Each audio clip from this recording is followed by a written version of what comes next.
নমস্কার, শুভ ধনতেরাস আপনাদের জন্য। আপনারা সবাই ভালো থাকুন, সুস্থ থাকুন।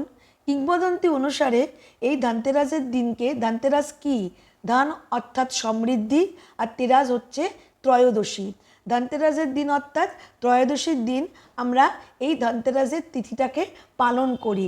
এই দিনকে ঘরদোর পরিষ্কার করতে হয়, বাড়ির ঝুল নোংরা সমস্ত পরিষ্কার করে রাখতে হয়, বিছানার চাদর পরিষ্কার করে পেতে দিতে হয়।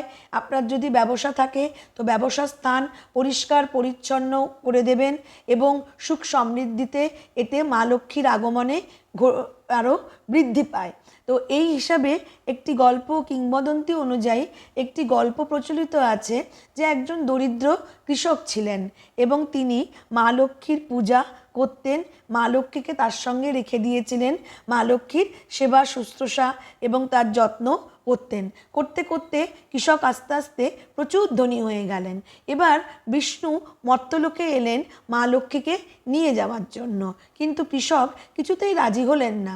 বললেন যে না, মা লক্ষ্মীকে উনি যেতে দেবেন না, মা লক্ষ্মীকে উনি তার সঙ্গে রেখে দেবেন। কিন্তু বিষ্ণু মা লক্ষ্মীকে নিয়ে যাবেন, ভগবান বিষ্ণু তার সঙ্গে করে মা লক্ষ্মীকে নিয়ে যাবেন। কিন্তু তখন মা লক্ষ্মী কৃষকও যেতে দেবেন না।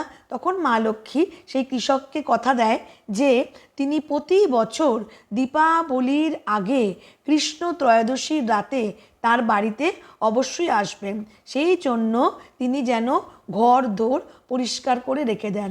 সেই অনুযায়ী কৃষক প্রতি বছর দীপাবলির আগে কৃষ্ণ ত্রয়োদশীর তিথিতে তিনি ঘর দোর পরিষ্কার করে, ঘরে আলো জ্বালিয়ে সব কিছু পরিষ্কার পরিচ্ছন্ন করে মা লক্ষ্মীর জন্য অপেক্ষা করতেন এবং অবশ্যই মা লক্ষ্মী তার ঘরে পদার্পণ করতেন।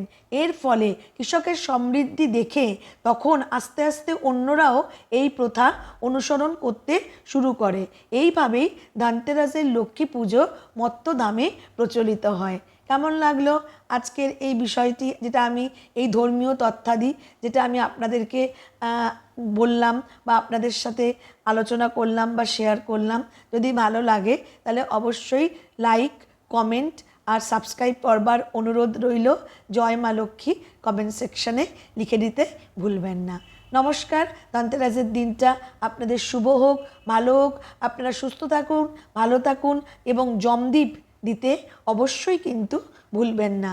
অতি প্রয়োজনীয় পবিত্র দিন এটা। এই দিনটিতে আপনারা সবাই সুন্দরভাবে মা লক্ষ্মীর পুজো করুন।